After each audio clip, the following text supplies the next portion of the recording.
اعوذ باللہ من الشیطان الرجیم بسم اللہ الرحمن الرحیم۔ حضرت ابن مسعود رضی اللہ تعالی عنہ سے روایت ہے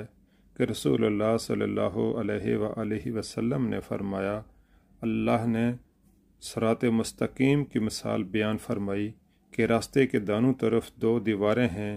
ان میں دروازے کھلے ہوئے ہیں اور دروازوں پر پردے لٹک رہے ہیں۔ راستے کے سرے پر ایک داعی ہے، وہ کہہ رہا ہے سیدھے چلتے جاؤ، ٹیڑے مت ہونا، اور اس کے اوپر ایک اور داعی ہے۔ جب کوئی شخص ان دروازوں میں سے کسی چیز کو کھولنے کا ارادہ کرتا ہے تو وہ کہتا ہے تم پر افسوس ہے، اسے مت کھولو، کیونکہ اگر تم نے اسے کھول دیا تو تم اس میں داخل ہو جاؤ گے۔ پھر آپ صلی اللہ علیہ وآلہ وسلم نے